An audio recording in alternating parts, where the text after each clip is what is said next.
बलिहारे बलिहारे गुरुदेव आपने बलिहारी गुरुदेव आपने बलिहारी।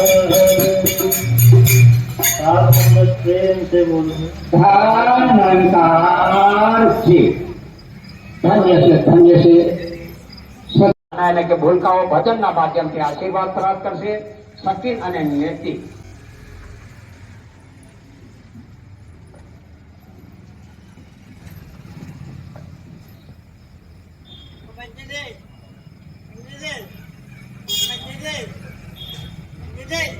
साथ संगत प्यार से बोलना। प्यारी साथ संगत आज सदगुरु की बड़ी रहमत है कि तो अलग है कि इसको हम लिख नहीं सकते। तो आज सदगुरु ने बड़ी रहमत की है, कृपा की है कि जो हम लिख नहीं सकते जैसे प्रभु का दीदार करवाया है और दीदार करवाने के बाद जो भक्ति की है और भक्ति के साथ संतों का संग दिया है तो सही में विशेष शब्दों का सहारा नहीं देते हुए सदगुरु के चरणों में यह रखूंगा कि यह सदगुरु यही कलिकाल में आपने आपके चरणों में बख्शा है तो हर हमेशा के लिए हर संतों के बीच में रहकर सेवा सत्संग सिमरन करते हुए भक्ति की जीवन की तोड़ लिख जाए यही प्रार्थना के साथ समाज चाहता हूँ। प्यार से बहुत सुंदर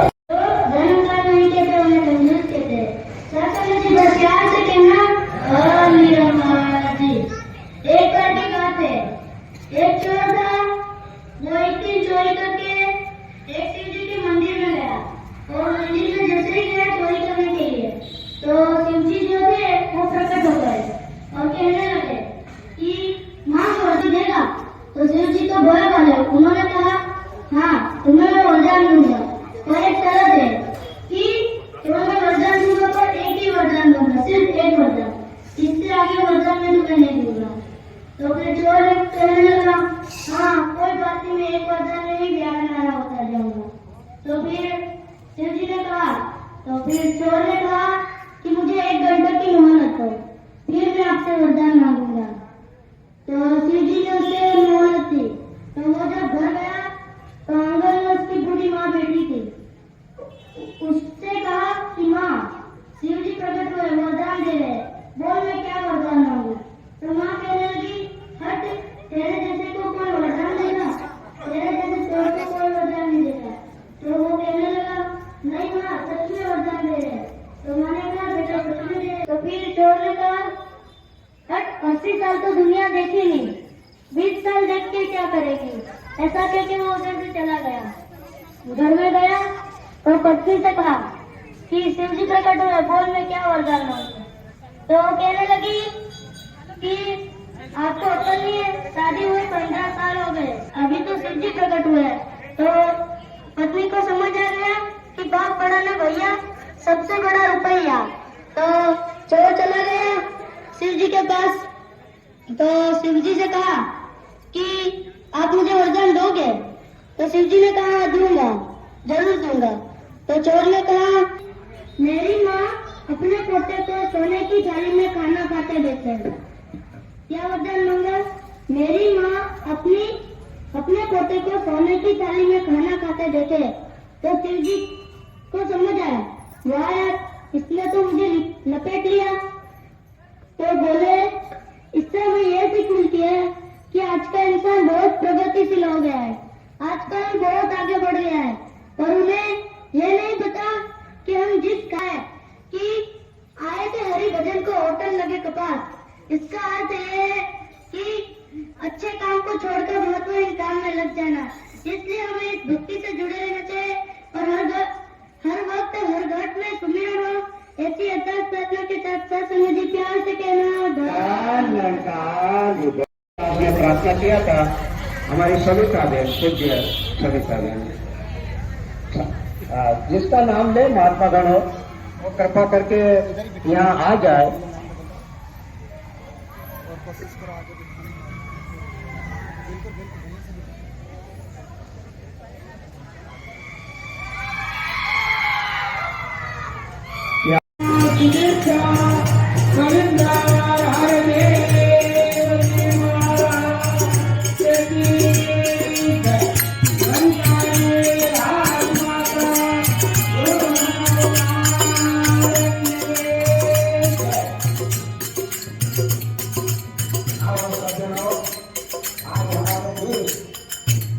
उत्तराखंड से जो हमारे देश यानी के महोदय श्री जी जिनका स्वागत करने के लिए हमारे लखन जी देवान पार्षद जिनके से स्वागत कर रहे व्यक्ति जी दोषी जी मंत्री जी सभी मिलकर के स्वागत कर रहे उनका सबका है हम धन्यवाद करते हैं और उन सदगुरु माता की मेहर करे कि जो आपका जीवन संदेश है पूरा विश्व में जन जन तक आगे निकले ये हर जगह परमात्मा मौजूद है इनका नहीं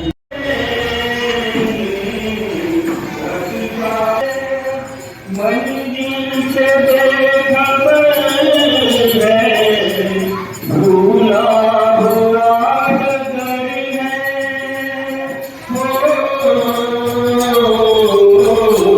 रस्ते बड़े कठिन है तुम्हें रास्ता बता हुई दया पर तुम स्वर्ग को बता दो सुख के बरसा दो सुख के बरसा दो शासन की बड़े गिराते माता सुदीक्षा जी महाराज जो पार्षद महोदय भी हमारे बीच पधारे हुए हैं कमलेश मच्छार जी वो भी आने के अपने भाव प्रकट करेंगे।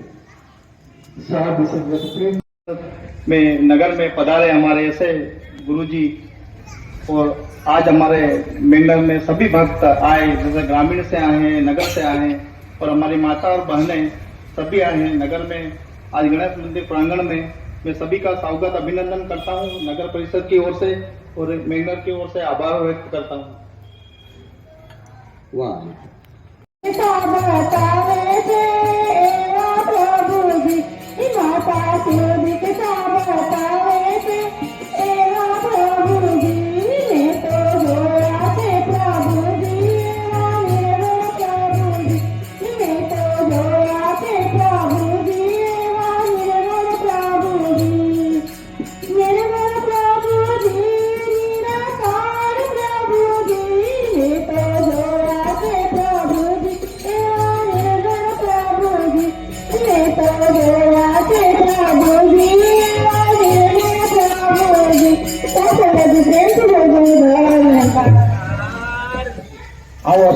जानना हो सत्संग के बाद हमारे देश यानी कि ऐसे महान विभूति संतशील मौजूद है जो यानी कि परमात्मा को देखना चाहते हैं उनको यानी कि बता भी देंगे। अभी दास ने प्रार्थना किया था हमारे धामरडा के मुख्य बीमारी है वो डॉक्टर पर्ची में लिख कर दे रहा है कि इसका इलाज है इसका इलाज है। पर्ची में लिखने से इलाज नहीं होता उसको दवाई देने से इलाज होता है उसको दवाई करने से इलाज होता है। तो ये सब शासनिक संसार में दास के पास तो लिस्ट तो बहुत बड़ा था लेकिन हमारे साथ समझी प्रेम से कहना प्रेम से बोल जो क्योंकि अर्धा मापा हमारा गुजरात ना એટલે ગુજરાતીમાં પણ કહેવું પડે આ સત્સંગજી સદગુરુ માતા સુદીક્ષા महाराज की असीम कृपा से आज हमारे बीच उत्तराखंड से आज रुद्रपुर के महात्मा विराजित है। अपार कृपा है सदगुरु की। अभी सारे महात्मा भाई बहन आके अपने भाव व्यक्त कर रहे थे और आज सबसे ज्यादा सत्संग जी मुश्किल काम लगता है तो परमात्मा का कि न मिला है न मिलेगा ऐसा सुनने को मिलता है लेकिन युगो युग से एक व्यवस्था है पूरे गुरु का सुन उपदेश पार ब्रह्म निकट करके। अब पहले तो हम ये सोचे कि परमात्मा आखिर में है कैसा ये अगर समझ में आ जाए तो सत्संग जी परमात्मा समझ में आ जाता है। हर ग्रंथ में वेदों में जहां जहां भी आप भागवत का ले लो कहीं भी ले लो परमात्मा हरि व्यापक सर्वत्र समाना कहा है। अब ये सत्संग जी अगर एक इंसान रूप समझ लो तो एक स्थिर जगह में रहता है व्यापक कण कण में मौजूद है और इसकी व्याख्या की जाती है कि परमात्मा निराकार है। अब निराकार को देखे कैसे पूरे गुरु का सुन उपदेश पार ब्रह्म निकट करके जब पूरा सदगुरु मिल जाता है तो इसके दर्शन करवा देता है क्योंकि हर युग में व्यवस्था रही और आज भी है। और सत्संगत जी ब्रह्म की प्राप्ति तो भरम की समाप्ति है। माधु महात्मा कहता था ना भरम घना लोगों ने भरम ये भरम जब निकले तब ये एक की जानकारी हो जाए तो साथ संगत जी, सदगुरु के दरबार में जो भी आया है और जिसने ये पाया है, भाई महात्मा कहते हैं कि हर इंसान दुखी होता क्यों है? हमारी सोच सीमित है और हम साथ संगत जी संसार में उलझ के रह जाते हैं, क्योंकि ये इस परमात्मा की रचना है। कभी दिन है, कभी रात है, तो जीवन में भी कभी दुख ये आते रहते साथ संगत जी। राजा दुखिया जन्म दुखिया कुल संसार, सुखी केवल हरि का दान। जो सदगुरु की शरणों में आकर दास बन जाता है, एक ऐसा है, सब अपना मान देता कि ये मेरा है। और हम आरती में गाते हैं ना, प्रभु तन मन धन सब तेरा, लेकिन हम सिर्फ बोलने तक सीमित रह जाते हैं। सदगुरु की शरणों में आके अपने आप को समर्पित कर देते हैं, एक का सहारा ले लेते हैं, तो कोई दुख नाम की कोई चीज नहीं है साथ संगत जी। तो साथ संगत जी, अभी महात्मा ने जैसे कहा समय कम रहा है, बोलने का तो कितना ही बोले जाओ, ये परमात्मा अक्षरातीत गुणातीत शब्दातीत, इसकी महिमा गा नहीं जा सकती है। तो आप सत्संग जी विराजित महात्मा से भरपूर आशीर्वाद प्राप्त करेंगे। और आज आप जितने दूर दूर से चल के गुजरात से आसपास के जहां से महात्मा, सभी के चरणों में दास का लाख लाख बार धन्यवाद। आपने बड़ी कृपा की, अपना समय निकाला है। और सभी महात्मा के चरणों में विनती है कि सत्संग के पश्चात लंगर प्रसादी भोजन करके ही जाए। प्यार से कहना जी। हे समरत परमात्मा,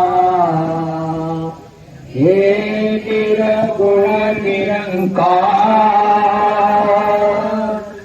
तू करता है जगत का, तू सबका आधार, कण कण में बस सत्य तो मिल जाए संसार, घट घट में प्रभु अविनाशी करता,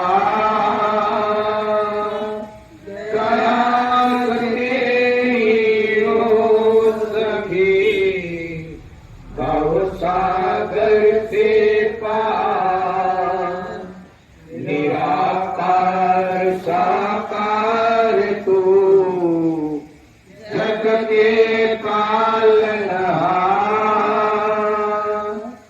हे निरंत महिमा तेरी, दाताय परम्पार, परम पिता परमात्मा, सब तेरी संतान,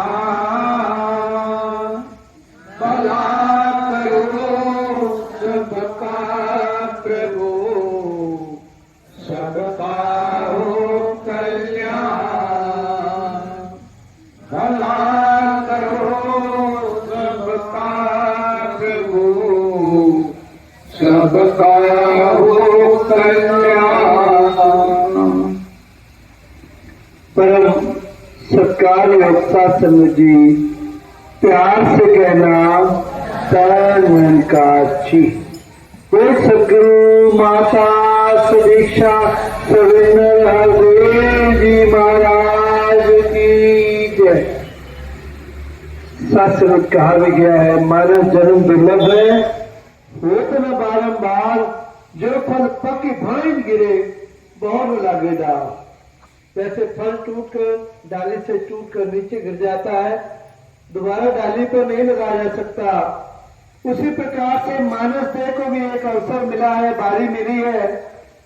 83,99,999 योनियां भोगने के उपरांत ये मनुष्य का शरीर मिला। कभी शासनत ये जानवर बना, कभी शासनत कीड़ा पतंगा बना, कभी पक्षी बना, कभी शासन में जलचर बना, कभी नवचर बना। इतने सब जन्म भोगने के उपरांत एक जन्म को भोगने में भी शासनत कहते 100 बिच्छुओं के काटने के बराबर जन्म के समय दर्द हुआ करता, और 1000 बिच्छुओं के काटने की दंड के बराबर पीड़ा शासन मृत्यु के समय हुआ करती है। इतनी मुश्किल दौर के बीच में से शासन जन्म और मृत्यु के बीच भोगते हुए इंसान यहां तक पहुंचा। 83,99,999 योनियां भोगने के उपरांत ये मानव देह मिली है और विशेष मकसद के लिए मिली है। शासनिक जो काम हम कर रहे हैं, निद्रा, भोजन, भोग, भय, ये पशु पुरुष समान, ज्ञान अधिक नरन में, ज्ञान बिना पशु जान। शासनिक हम भी सो रहे हैं, पशु भी सोता है, हम भी शासनिक संतान पैदा करते हैं, और इंसान भी पैदा कर रहा है, और शासनिक हम भी भोजन कर रहे हैं, जानवर भी भोजन कर रहा है। अपने से ताकतवर से इंसान भी डर रहा है और जानवर भी डर रहा है। ये चार काम समान रूप से जानवर और इंसान में समान रूप से विद्यमान है। ज्ञान अधिक नर में, ज्ञान बिना पशु जान। मात्र ज्ञान के अधिकता के कारण ही शासनिक इंसान को विशेष श्रेणी में रखा गया है, विशेष दर्जा दिया गया है, क्योंकि शासनिक ये उस काम के लिए आया है जिस काम को करने के लिए मानव जन्म मिला। शासनिक इस परम पिता परमात्मा को जानकर जो इसकी भक्ति और बंदगी करता है, शासनिक उसका लोक सुखी परलोक सुहाना हो जाता है। शासनिक भगवान कृष्ण जिस समय अर्जुन को युद्ध भूमि के बीच लेकर गए, उस समय शासनिक उसके अंदर से मोह माया जाग उठी। कोई मेरा मामा है, कोई मेरा चाचा है, कोई मेरा ताऊ है, मैं इनका वध किस प्रकार से कर सकता हूं।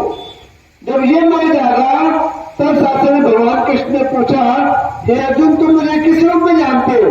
कहते आप मेरे सखा और रिश्तेदार हो। सखा और रिश्तेदार बताया। तब भगवान कृष्ण ने कहा, हे अर्जुन, देखिए मेरा निराश हूं, मेरा सिर आसमान में, पांव पाताल में, दसों दिशाएं मेरी भुजाएं हैं।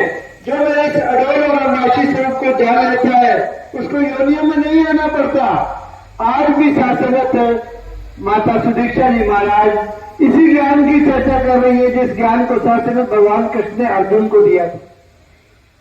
वही ज्ञान शासनिक आज माता सुदीक्षा जी हम सबको दे रही है। जिन्होंने ज्ञान ले लिया है, ज्ञान का अर्थ कुछ मंत्र नहीं है, ज्ञान का अर्थ है परमात्मा की समझ, परमात्मा की जानकारी, परमात्मा को जानना कि आखिर परमात्मा है कहाँ। शासनिक जिन्होंने देखा उन्होंने कहा, तू तो मैं तो वक्त नहीं पर वेखन वाले अख नहीं। आप तो पहले भी मुझसे अलग नहीं थे, दूर नहीं थे, परंतु देखने वाली आंख नहीं थी। क्या काम किया समय के सतगुरु ने? देखने वाली आंख प्रदान कर दी और हमें अंक के संग नजर आने लग गया। हरि व्यापक सर्वत्र समाना, प्रेम से प्रकट हो मैं जाना। हरि तो सब जगह व्यापक है और शासनिक प्रेम से प्रकट हो जाया करता है।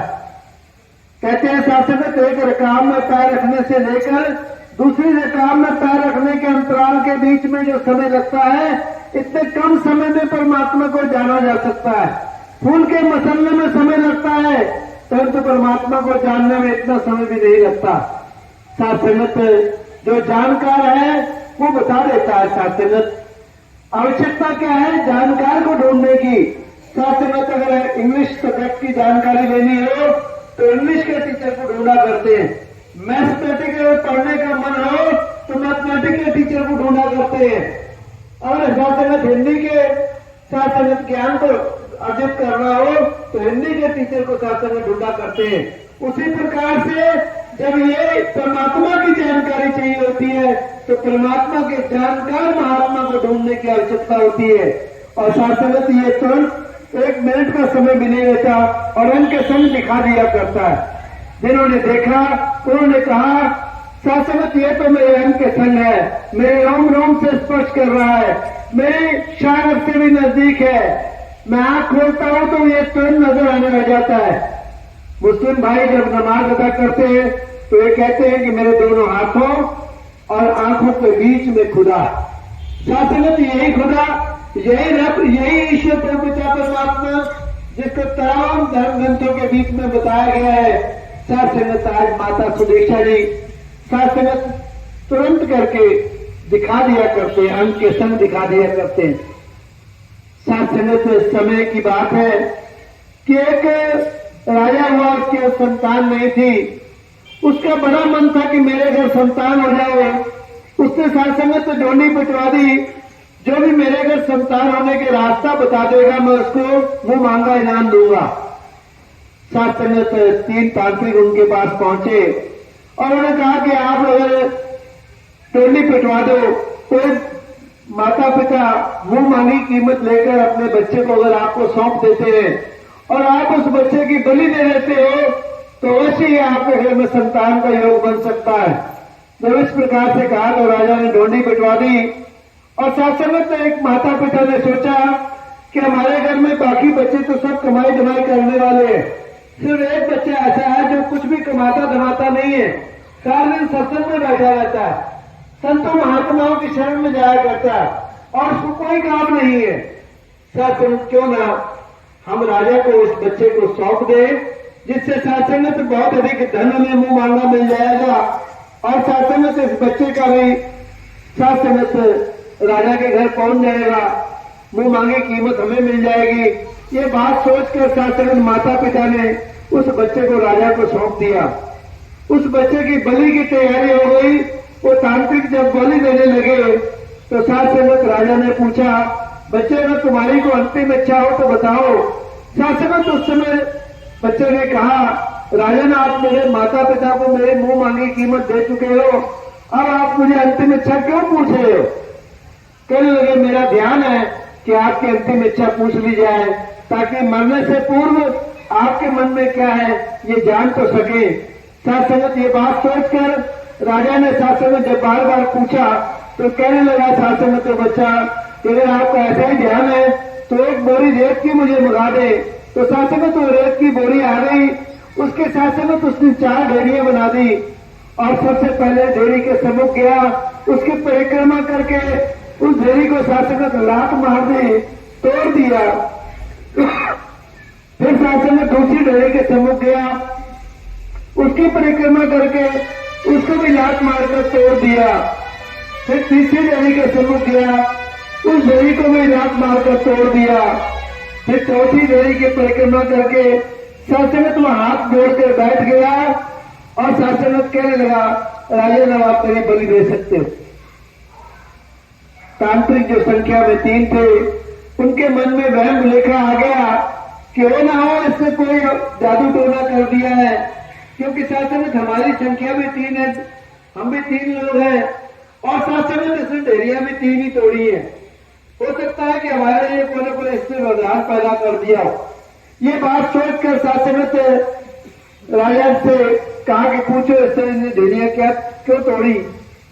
सत्संग राजा के सम्मुख उस बच्चे ने कहा, सबसे पहले ढेरी मैंने बनाई माता पिता की। माता पिता पैसे के मोह में अंधे होकर माया के लालच में आकर आपसे धनराशि प्राप्त करके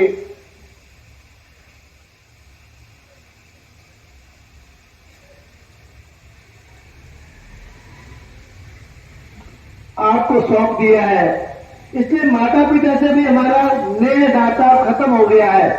इसलिए मैंने माता पिता की ढेरी को तोड़ दिया है। जब माता पिता से न्याय नहीं मिलता तो इंसान समाज के पास जाता है। समाज शासन राजा के भय के कारण चुप बैठा हुआ है, इस कारण से मैंने समाज की ढेरी को भी तोड़ दिया है और शासन वहां से भी मैंने कोई अपेक्षा नहीं रखी है।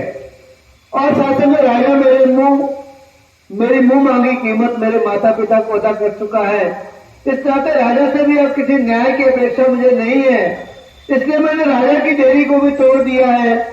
और चौथी ढेरी मैंने बनाई अपने सतगुरु की, जिसकी साथ संगत में मैं जाया करता था, जिसकी सत्संग में मैं जाकर अपने आप को अपना समय व्यतीत किया करता था और जिसको मैंने अपना सब कुछ समर्पित कर दिया है। मेरा तन भी इसको समर्पित है, मन भी इसको समर्पित है, धन भी इसको समर्पित है, मेरा सब कुछ इसको समर्पित है।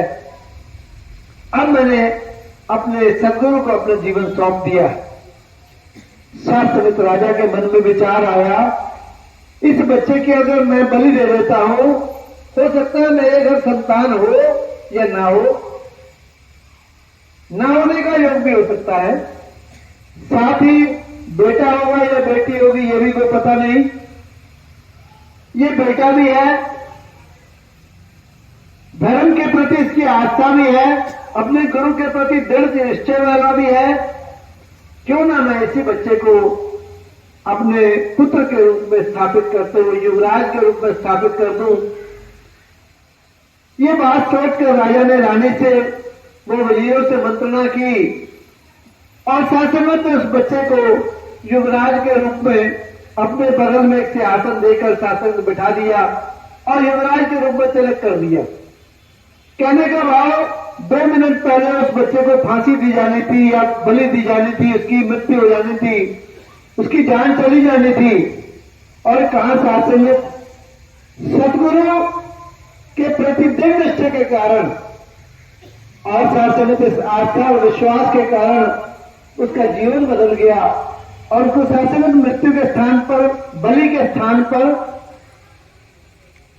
राज गद्दी शासनित प्राप्त हुई। राजा के बगल में बैठने का सौभाग्य प्राप्त हो गया। कहने का है कि भाव जिनका ध्यान अपने सदगुरु के प्रति दृढ़ हुआ करता है। आज शासनित सदगुरु माता जी हमें शासनित दृढ़ करने का प्रयास कर रही है।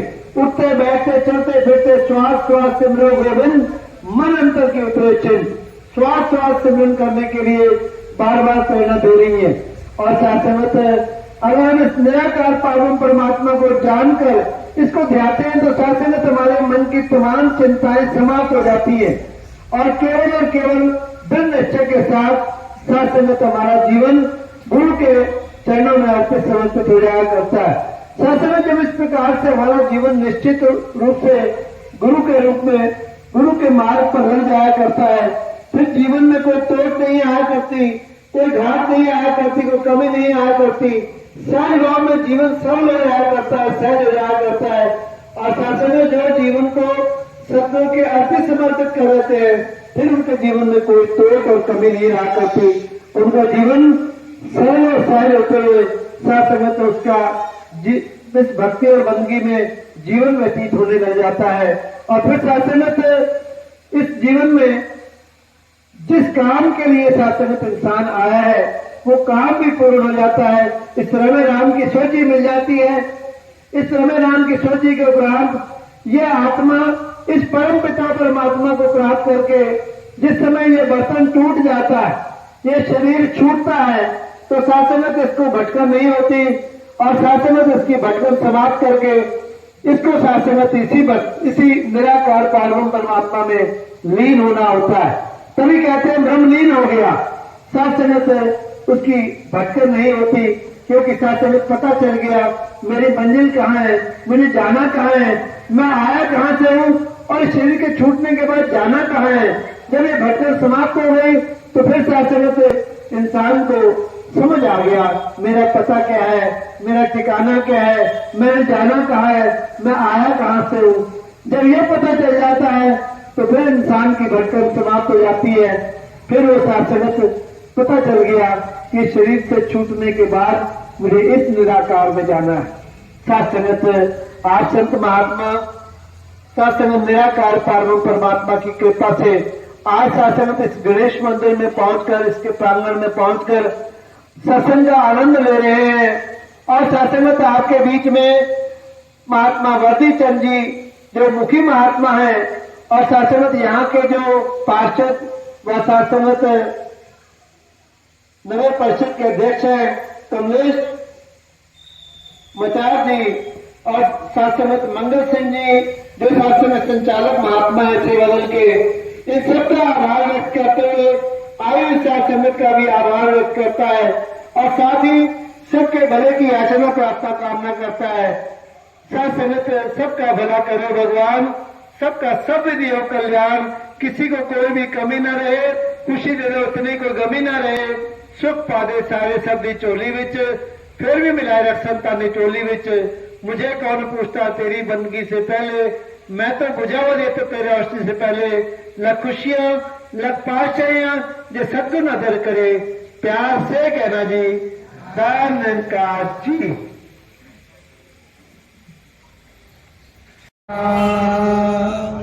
तन मन बोल घुमावा कहे अवतार तेरे दाता, दिन राती गुण गावा कहे अवतार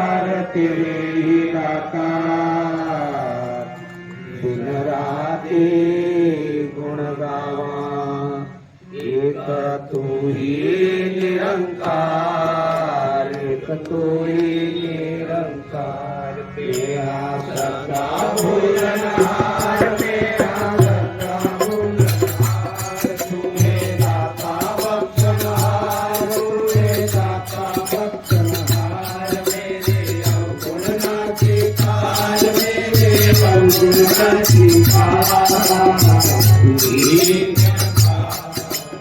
तू ही निरंकार, तेरा रूप है संसार, तेरा रूप है संसार, सबका भला करो करतार, सबका भला करो करतार, मेरी मंगले दातार, मेरी मंगले दातार, तू ही निरंकार, तू ही निरंकार, मेरा बोले ना एक बार, मेरा बोले ना एक बार, बख्शो सदा भक्ति प्यार, सदा भक्ति प्यार, करावे संतों का सत्कार, करावे संतों का सत्कार, तू ही निरंकार, तू ही निरंकार, तू ही निरंकार, तू ही निरंकार।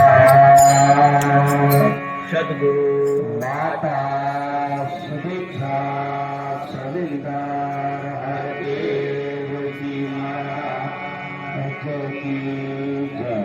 निरंकारी राजमाता गुरु वचन अवतार की जय। प्यार से बोलिए धन निरंकार जी। जिन महात्मा गणों ने नमस्कार नहीं किए वही महात्मा गण आकर के नमस्कार करें। और दूसरा कि सभी महात्मा गणों के लिए लंगर प्रसादी की व्यवस्था महात्मा गणों ने रखी है। सभी महात्मा गण लंगर प्रसादी लेकर ही अपने घर जाए। और जो महात्मा गण इस पार ब्रह्म परमात्मा को देखना चाहते हैं तो हमारे वर्तेश्वर महात्मा जी, हमारे मंगल सिंह जी महात्मा जी इनको बता दे ताकि व्यवस्था भी की जाए, ताकि ये पार ब्रह्म परमात्मा को देख भी सकते हैं। प्यार से कहना जी।